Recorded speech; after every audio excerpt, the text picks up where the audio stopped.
शेतकऱ्यांपर्यंत सरकारचा पैसा पोहोचलाय कर्जमाफीच्या माध्यमातून, आणि आणखी पुढची जी यादी ती ऑगस्ट महिन्यात येणार होती, त्या संदर्भात काय नेमकं? आपल्या सगळ्यांना माहिती आहे की राज्य सरकारने जी पहिली यादी जाहीर केली आहे त्यामध्ये साधारणतः 17 लाख पात्र शेतकऱ्यांना त्याचा फायदा हा होणार आहे. आणि 17 लाख शेतकऱ्यांपैकी पहिल्या यादीचा जर विचार केला तर साधारणतः पहिला हप्ता आपण त्यातला 6,22,000 शेतकऱ्यांना आणि त्यांना 5,028 कोटी रुपयाचं हे शेतकऱ्यांना कर्जाचं ते वितरण, आपल्या हप्त्याचं वितरण किंवा माफीचं वितरण हे केलेलं आहे. आणि ती यादी आता टप्प्याटप्प्याने आता हे वितरण हे असंच चालू राहणार आहे. आणि कर्जमाफीची रक्कम ही माझ्या शेतकऱ्यांच्या खात्यामध्ये पात्र जमा होणार आहे.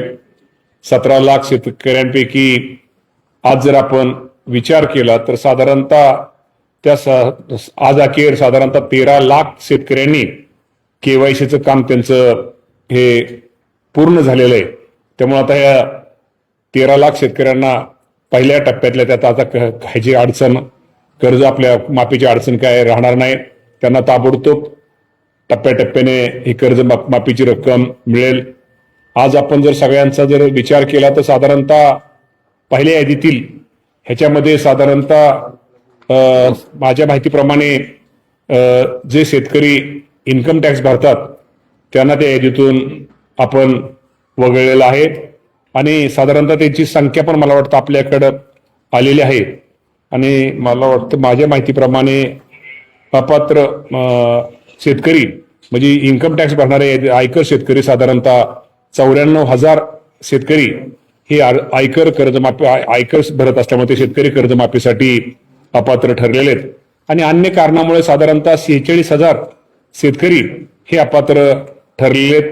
तर निश्चित प्रकारे या बाबतीमध्ये राज्य शासनाच्या वतीनं लवकरात लवकर जे 2 लाखाच्या आतील रक्कम, 2 लाखाच्या वरची रक्कम आणि प्रोत्साहन अनुदान जे शेतकरी नियमित कर्ज भरतात त्या सर्वांचं लवकरात लवकर वाटप केलं जाईल. कालच राज्याचे मुख्यमंत्र्यांनी जाहीर केले की साधारणतः ऑगस्ट महिन्यामध्ये संपेपर्यंत किंवा त्याच्या थोडं मागं पुढं ती रक्कम, कर्जमाफीची रक्कम ही शेतकऱ्यांच्या खात्यामध्ये वर्ग करण्यात येईल. मामा, या सगळ्यामध्ये प्रॉब्लेम काय की राज्य सरकारनं ज्यावेळेस तुम्ही ही घोषणा केली होती कर्जमाफीची त्यावेळेस निकष वेगळे होते आणि आता काही निकष वेगळे आहेत असं शेतकऱ्यांचा आरोप होतोय. निकष काही बदललेत का कर्जमाफीचे, की जुन्या नियम? कर्जमाफीचे निकषामध्ये कुठल्याही प्रकारची बदल झालेली नाही. पूर्वी जे निकष होते तेच निकष आहेत. एवढंच आहे की 2019 साली महात्मा फुले कर्जमाफी योजनेमध्ये ज्या शेतकऱ्यांना लाभ दिला होता त्यांना आपण ह्या पहिल्या निकषामध्ये 50,000 रुपयेच त्यांना देणार होतो. परंतु पुन्हा आपण राज्याच्या मुख्यमंत्र्यांनी तो निर्णय बदल करून त्यांनाही 2 लाखाच्या आतल्या शेतकऱ्यांना त्यांनाही सरसकट त्यावेळेस कर्जमाफीचा आपण देण्याचा निर्णय घेतलेला आहे. ती संख्या आपल्यामध्ये ही थोडी वाढलेली आहे. पेरण्यांचं काय आव्हान, किती टक्के झालं?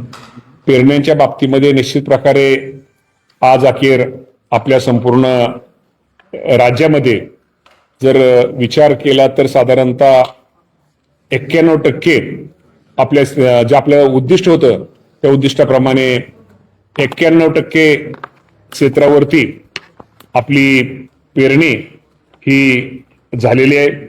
आणि निश्चित प्रकारे आपल्याला माहिती आहे की नाशिक विभागामध्ये सर्वाधिक पेरणी ही नाशिक विभागामध्ये झालेली, 95% पेरणी ही नाशिक विभागामध्ये झालेली आहे. आणि मराठवाडा विभागामध्ये 94% पेरणी झालेली आहे. आणि सर्वात पेरणी ही ठाणे विभागात सर्वात कमी ही 85% पेरणी झालेली आहे.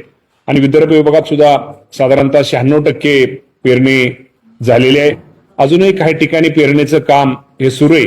आणि जे आपलं उद्दिष्ट आहे त्याप्रमाणे निश्चित प्रकारे शेतकरी पेरण्याचं काम सुरू आहे. खताच्या बाबतीमध्ये ह्या वर्षी शासनाने खूप काही चांगले निर्णय घेतले. लिंकिंगच्या बाबतीमध्ये खूप कडक धोरण हे शासनाने ह्या वर्षी अवलंबल्यामुळं ठीक आहे. अजूनही खताच्या बाबतीमध्ये कुठे जर लिंकिंग होत असेल तर निश्चित प्रकारे त्या शेतकऱ्यांनी आमच्या कृषी विभागाशी संपर्क साधावा. जे विक्रेते जे अनुदानित खत विकतात त्यांना विना अनुदानित खत तिथं आता दुकानामध्ये ठेवता येणार नाही असा एक कडक आम्ही नियम शासनाने तो जी आर काढलेला आहे, त्यामुळे निश्चित प्रकारे शेतकऱ्याला त्याचा फायदा झालेला आहे. आज अखेर खताच्या उपलब्धतेच्या बाबतीमध्ये आपल्या माध्यमातून माझ्या सगळ्या शेतकरी बांधवांना सांगू इच्छितो की खताचा साठा आपल्या नियोजनाप्रमाणे आपल्याकडे व्यवस्थित आहे. त्यामुळे खताच्या बाबतीमध्ये जर कुणी एखादा डीलर किंवा कोण विक्रेता जर काळा बाजार करत असेल तोही आमच्याशी संपर्क साधा. निश्चित प्रकारे या बाबतीमध्ये असं जर कोण आम्ही लगेच ताबडतोब त्याच्यावरती कडकात कडक कारवाई करू. मामा, एक राजकीय प्रश्न असा होता, आता डिलिमिटेशनचं सगळं सुरू आहे, पण शरद पवार साहेबांचे सगळे खासदार आज पंतप्रधान नरेंद्र मोदींना भेटले. राजकीय गती तर वेगळी लावली जात आहे. तुमचं काही बोलणं झाले काय असं त्याच्या बाबतीत तुमच्या पक्षाचे वगैरे किंवा आपल्यापैकी पण परत? आता या बाबतीमध्ये हा विषय शेवटी पवार साहेबांच्या राष्ट्रवादी पक्षाचा आहे, त्यामुळं ह्या बाबतीमध्ये तो प्रश्न मला विचारण्यापेक्षा आपण त्यांच्या अध्यक्षांना किंवा त्यांच्या प्रमुखांना जर विचारला तर तो बरं होईल, कारण का तेच योग्य ते उत्तर ते आपल्या सर्वांना देतील. मामा, जर आपण बघितलं तर एफडीए आणि पुणे ग्रामीण पोलिसांनी एक संयुक्त कारवाई केलेली आहे. दूध भेसळचा एक मोठं रॅकेट समोर आलेलं आहे. 24 जणांना यामध्ये अटक केलेली आहे. हे दूध संकलन करत होते, तिथंच भेसळ अशा पद्धतीने करत होते. मोठ्या मोठ्या डेअरीजला हे सगळं जात होतं. हे आतापर्यंतच्या तपासात समोर आलेलं आहे. धक्कादायक बाब म्हणजे तुमच्याच पक्षातील काही लोक याच्यामध्ये आहेत. जर नाव घ्यायला झालं तर त्याच्यामध्ये राष्ट्रवादीचं जे जिल्हा परिषदचे सदस्य आहेत विष्णू हिंगे यांचा पुतण्या हे सगळं रॅकेटचं सूत्रधार आहे. म्हणजे अर्थात ह्याच्या मार्फत हे सगळं सुरू होतं. मामा, एकीकडे तुम्ही जिल्ह्याचे एवढे मोठे नेते आहात आणि तुमच्याच पक्षातील लोक अशा पद्धतीने लोकांच्या जीवाशी खेळतायत. निश्चित प्रकारे आपण जो प्रश्न विचारला, खरं तर दुधाच्या बाबतीमध्ये आपल्या सगळ्यांना माहित आहे की ग्रामीण भागामध्ये शेतीला पूरक व्यवसाय म्हणून दूध व्यवसाय केला जातो आणि चांगल्या प्रकारचं त्या व्यवसायामध्ये तो माझा शेतकरी कष्ट करून मेहनतीने चांगल्या प्रकारचे त्याला दुधामध्ये पैसे मिळतात. त्याला त्या पैशातून त्याचा रोजचा बाजार, भाजीपाला, रोजचा किराणा मालापासून त्यातनं त्याचा उदरनिर्वाह होतो. परंतु या बाबतीमध्ये निश्चित मी खरं सांगतो, तो कुठल्या पक्षाचा आहे म्हणण्यापेक्षा दुधात भेसळ करणारा हा निश्चित प्रकारे मी म्हणेल खूप मोठा, तो मी त्याला अतिरेकी मानणार नाही, परंतु खूप मोठा एक दरोडेकर मानण्यापेक्षा त्याला म्हणजे त्याला काय उपमा द्यावी ती कमी आहे. परंतु निश्चित प्रकारे असे कोणीही असू द्या, कुठल्याही पक्षाचा असू द्या, दुधात भेसळ करणाऱ्यावरती कडक कारवाई झाली पाहिजे आणि अशी शिक्षा त्यांना मिळाली पाहिजे की पुन्हा असं कोणाचं धाडस दुधामध्ये भेसळ करण्याचं धाडस कोणाचं होणार नाही. इतक्यापर्यंत त्याची निश्चित प्रकारे सरकार या बाबतीमध्ये निश्चित प्रकारे त्यांच्यावरती कठोरात कठोर कारवाई करेल. मोठमोठ्या डेअरींना जातं. तुमच्याकडे सोनाईला सुद्धा मध्यंतरी रेड झाले होते. त्याचा पुढं काय म्हणजे काय आव्हान बाकीच्या गोष्टी बाहेर आले नाही. असं तिकडे बी जातं का? तुम्ही कृषी मंत्री म्हणून कधी हे बघितलं का, काय आहे नक्की हे दूध? नाही, या बाबतीमध्ये मला आपल्याला माहिती आहे की बातम्या यातनं आपल्याला ह्या गोष्टी सगळ्या समजत होत्या. म्हणून मगाशी म्हणलं की ह्या बाबतीमध्ये कुणी कुठल्या पक्षाचा असला, दुधात भेसळ करणारा कुणी असला तर त्याच्यावरती निश्चित प्रकारे शासन कठोरात कठोर कारवाई करेल. कधी आपण एक चेक ठेवलं का, एवढं दुधाचं संकलन होतं आणि एवढं दूध मार्केटमध्ये येतं कुठून? हे 100% या बाबतीमध्ये निश्चित प्रकारे या बाबतीमध्ये आता सरकार पाठीमागं कदाचित थोडंही झालं असेल, पण इथनं पुढे नक्की या बाबतीमध्ये लक्ष देईल. कारण का शेवटी हे दूध लहान मुलांना, गरोदर मातांना, आमच्या वयोवृद्ध ज्येष्ठांना ते दूध पितात आणि त्यातनं त्यांना कुठंतरी त्यांचं आरोग्य चांगलं राहावं त्यातनं हे करत असतात. परंतु असं जर कोणी करणार असेल तर नक्की एक ते चुकीची गोष्ट आहे आणि मगाशी म्हणल्याप्रमाणे अशा लोकांना कुठंतरी ठेचून काढलं पाहिजे. तर पॉलिटिकल प्रेशर सुद्धा दिसतंय पोलिसांवर. काही म्हणजे अटक करायला उशीर सुद्धा या बाबतीमध्ये राष्ट्रवादीचे असल्यामुळे या बाबतीमध्ये राज्याच्या मुख्यमंत्र्यांनी, दोन्ही उपमुख्यमंत्र्यांनी यांनी जाहीर केलेलं आहे. या बाबतीमध्ये आम्ही कुणाचाही, तो कुठल्याही कार्यकर्ता पक्षाचा असला, कुठलाही किती मोठा नेता असला, त्याच्यावरती आम्ही कारवाई करू आणि त्याप्रमाणे आज कारवाई केलेली आहे. यातला जो आरोपी आहे सुशांत हिंगे, याचे जे काका आहेत विष्णू हिंगे, हे कात्रज दूध डेअरीवरती संचालक म्हणून देखील अध्यक्ष म्हणून काम पाहिलेलं आहे. याचा अर्थ कात्रज दूध डेअरीमध्ये देखील अशा पद्धतीने हा सर्व कारभार सुरू आहे का? नाही, कात्रज दूध डेअरीची तपासणी पण झालेली आहे, तपासणी पण केलेली आहे. या बाबतीमध्ये कात्रज दूध डेअरीला माझ्या माहितीप्रमाणे क्लीन चिट मिळालेली आहे. सोनाईचं काय झालं मग? ते सोनाईचं मला काही माहिती घेतली नाही. माहिती ऐका ना, मला माहिती मिळाली नाही. अर्थात मी ती एकच सांगितलं ना, जो कोण दोषी असेल, म्हणजे माझं काय म्हणणं आहे, कुठल्या एखाद्या Political pressure असल्यामुळे ऐका- पुढे कारवाई होत नाही असं म्हणणं आहे. या बाबतीमध्ये कुणी जो त्यात दोषी आढळला, तपासामध्ये चौकशीमध्ये दोषी आढळला, त्याला राज्याच्या मुख्यमंत्र्यांनी जाहीर केले, त्याला आम्ही सोडणार नाही. 20 दिवस झाले आणि तुम्ही म्हणता अजून माहितीच नाहीये, तर काय समजेल? नाही माहिती म्हणत नाही मी तुम्हाला, की ह्यामध्ये चौकशीमध्ये तपासामध्ये जो कोण दोषी आढळेल त्याला राज्याच्या मुख्यमंत्र्यांनी जाहीर केले, त्याला आम्ही सोडणार नाही. आणि असं सोडणार नाही की परत भविष्यामध्ये असं कुणी ह्या दुधामध्ये भेसळ करणार नाही. राज्यात किती ठिकाणी असं सगळं सुरू असेल मग आता सुरुवात तर झालेली आहे ना, सुरुवात तर झालेली आहे. आता हळूहळू सगळंच रॅकेट बाहेर येईल. त्यामुळे निश्चित प्रकारे आपल्या सगळ्याला एक माहिती आहे की या बाबतीमध्ये त्यांच्या एकदा कारवाई झाल्यानंतर दुसरी कोणाची हिंमत होणार नाही. राजकीय प्रश्न, प्रशांत किशोर यांची राष्ट्रवादी काँग्रेसच्या राजकीय सल्लागारपदी नियुक्ती झाली का नाही झाली, काय नेमकं? कारण त्याच्यावर तुम्ही एकीकडे म्हटला होता की राजकीय सल्लागार म्हणून त्याची नियुक्ती झाली, प्रदेश अध्यक्ष म्हटलं तसं काही झालेलंच नाही. कुठंतरी विसंवाद राष्ट्रवादी काँग्रेसमध्ये दिसून होतोय. प्रशांत संवाद म्हणण्यापेक्षा हा विषय राजकीय सल्लागार नेमणं, त्याला हे करणं, हा विषय आमच्या प्रमुख ह्या सुनेत्रा वहिनी पवार आहेत. तो त्यांचा निर्णय आहे आणि तोच त्या बाबतीमध्ये सुनेत्रा वहिनीच या बाबतीमध्ये आपल्याला निश्चित प्रकारे आपल्याला सगळ्यांना माहित आहे की निवड होण्यापेक्षा प्रशांत किशोरचा आणि अजितदादा पवार साहेबांचा आणि पार्थदादा पवारांचे संबंध खूप चांगले होते. आणि दादा नसल्यामुळे कदाचित त्यांची ती एक सदिच्छा भेट वहिनींना होती. आणि भेटीनंतर निश्चित प्रकारे त्यामध्ये कुठल्याही प्रदेशाध्यक्ष बदलाची किंवा कुठली राजकीय चर्चा झालेली नाही आणि झालेली नसावी. परंतु या बाबतीमध्ये निश्चित प्रकारे कुठेतरी बातम्या थोड्या वेगळ्या येत आहेत, समज गैरसमज होत आहेत. परंतु माझ्या माहितीप्रमाणे असं कुठलीही गोष्ट नाहीये. प्रशांत किशोर हे त्यांचा आणि दादांचे संबंध होते, त्यामुळे ते वहिनींना भेटायला आले होते. तुम्हाला काय वाटतं, खरंच राष्ट्रवादी तुमच्या या पक्षाला राजकीय सल्लागाराची गरज आहे का? तुमच्याकडे तर किती चांगले नेते आहेत, प्रफुल्ल पटेल असतील, पार्थ पवार असतील, तटकरे असतील, तुम्ही स्वतः एवढे सिनियर आहात, एवढे सगळे तज्ञ असताना तुम्हाला कशाला गरज आहे? वाटतं का खरंच गरज आहे या राजकीय शेवटी सल्लागाराची? तुम्हाला मी सांगतो, कुठलाही पक्ष किती नेता मोठा असला तरी सल्लागार असलेला कधी चांगला असतो, चांगला सल्लागार असलेला कधी चांगला असतो. ठीक आहे, शेवटी काय का ना सल्लागार असला तरी कुठला सल्ला ऐकायचा आणि कुठला ऐकायचा नाही तो प्रमुखांचा निर्णय असतो. प्रदेशाध्यक्ष बदलाची चर्चा नेमकी आल्या कुठून?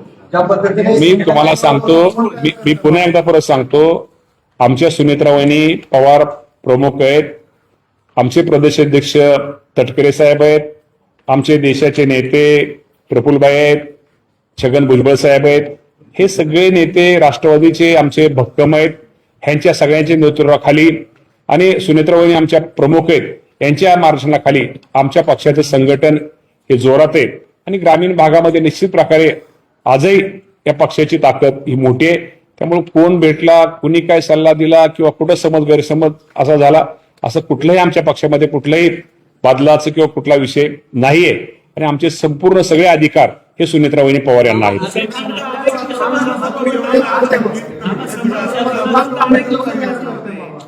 काय सुनील तटकरेंना पक्षातूनच विरोध होते. भाऊसाहेब गोरे जे विधानसभेचे अध्यक्ष आहेत त्यांनी निवडणूक आयोगाला पत्र दिले की तटकरेंची नियुक्तीच ही कायदा निर्लक्षच्या बाबतीमध्ये निर्णय घ्यायचा अधिकार हा सुनेत्रा वहिनी पवार यांचा आहे. तर सुनेत्रा वहिनी पवार यांचा अधिकार मी पण घेऊ शकणार नाही.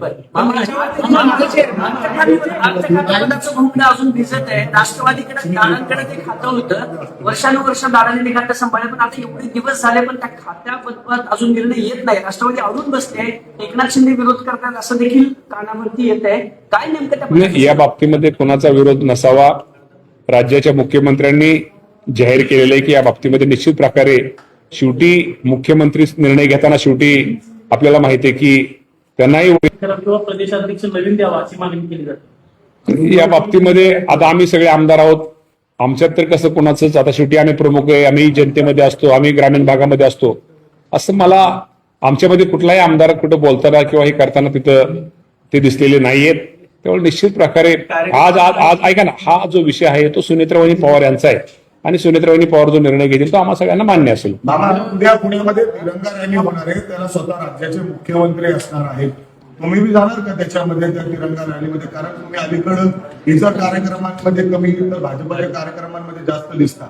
कारण तुम्ही सध्या मुख्यमंत्र्यांवर प्रचंड खुश आहात. नाही, मुख्यमंत्री आमचे नेते खरंच एक चांगला मुख्यमंत्री या राज्याला मिळालाय. एकनाथ शिंदे साहेब असतील, सुनेत्रावहिनी पवार साहेब असतील, आणि शेवटी मी राज्याचा कृषी मंत्री आहे. आणि कृषी विभागाचे जे जे कार्यक्रम असतील ते कुठल्या पक्षाचे कुणाचे आहेत ते बघण्यापेक्षा ते कार्यक्रम शेतकऱ्यांच्या हिताचे आहेत. आणि शेतकऱ्यांच्या हिताच्या कार्यक्रमाला कुठल्याही पक्षाने मला बोलवलं तर मी जाऊ शकतो आणि मला जाणं गरजेचं आहे. तिरंगा रॅलीला असणार का? तिरंगा रॅलीच्या बाबतीमध्ये आतापर्यंत मला बोलवलेलं नाहीये. जर बोललो तर नक्की जाईल. बाबा, अलीकडे जयंत पाटील आणि मुख्यमंत्री दोघे एकत्र खूपदा एकदा आपल्याला पाहायला मिळतात, प्रवासही करतात. काय वाटतं? आपण हे जयंत पाटलांना साहेबांनाच विचारा ना. तुम्हाला जर प्रदेशाध्यक्ष ऑफर आली तर तुम्ही स्वीकारणार का प्रदेशाध्यक्ष? तुम्हाला जर ऑफर आली तर तुम्ही स्वीकारणार का? तुम्ही जुने जाणते नेते आहात, दादांसोबत काम केले, राज्य दोन तर पिंजून काढले तुम्ही नाही, पण तुम्ही आमच्या तटकरे साहेबांचं कामकाज इतकं जोरात आहे, इतकं चांगलं आहे, सगळ्यांना बरोबर घेऊन जायचं काम आहे. आणि ते असताना, तेवढं काम चांगलं असताना आणि हा निर्णय सुनेत्रावहिनी पवार यांचा असताना तुम्ही माझ्या मनात तुम्ही असा प्रश्न न विचारलेला बरा. सुनेत्रा आपलं तटकरे साहेबांचं काम हे चांगलं आहे आणि आज आपल्याला तटकरे साहेबांची निश्चित प्रकारे खूप त्यांचं आहे. त्यामुळे सुनेत्रावहिनी पवार या बाबतीमध्ये निर्णय हा सुनेत्रावहिनी पवारांचा आहे. त्यामुळे तटकरे साहेबांबद्दल कुणाचं म्हणजे आमचं तर कुठल्याच आमदारांची तक्रार नाही. जर दिलं तर घेणार का? ते पण आता चालू आहे की ते पण आमचा संपूर्ण हा अधिकार सुनेत्रावहिनी पवार यांचा आहे. मामा, गेल्या काही कालावधीमध्ये शरद पवारांनी मोदींची भेट घेतली 2 वेळा. त्याच्यावर पृथ्वीराज चव्हाणांचं असं म्हणलंय की काहीतरी अस्वस्थता आहे आणि या भेटीमागं काहीतरी राजकारण असल्याचा संशय त्यांनी व्यक्त केला. आता या बाबतीमध्ये पृथ्वीराज चव्हाण साहेबांनाच तुम्ही ते विचारा. तर तुम्हाला काय वाटतं? नाही, मला काहीच माहिती नाही, मी कसं त्यांचं सांगणार आहे. बोगस नुकत्याच काय पक्षाने नियुक्त्या झाल्या, युवतेच्या अध्यक्षपदी यांच्याकडे दिले, निर्मला नवलेंकडे. काय क्रायटेरिया लावले होते? नाही, शेवटी आता कुठे तर पक्षात बदल म्हणून नवीन नवलेताई त्यांचं कामकाज पूर्वी सरपंच म्हणून खूप मोठं काम आहे. युतीमध्ये त्यांचं संघटन चांगलं आहे. त्यामुळे राज्यामध्ये एक नवीन म्हणून ते सगळीकडे फिरतील आणि पक्ष संघटना आमची वाढ होतील, त्यामुळे त्यांना दिलेलं आहे. बोगस खर्च बियाणं औषधं सगळीकडे पाहायला मिळत अनेक ठिकाणी. एफडीए सारखी आपण कारवाई करणार का? 100% कारवाई आम्ही करतो. तुम्ही बघितलं काल असं कोण चुकीचं करत असेल तर ताबडतोब FIR दाखल ताबडतोब करतोय. आणि या बाबतीमध्ये कोणी भेसळ किंवा कोणी जर केलं तर किंवा ह्याच्या बाबतीमध्ये आम्ही कुठे त्याला सोडलेलं नाही. नुसता परवाना निलंबित होतोय, मात्र कंपन्यांवरती फौजदारी कारवाई होणार. 100%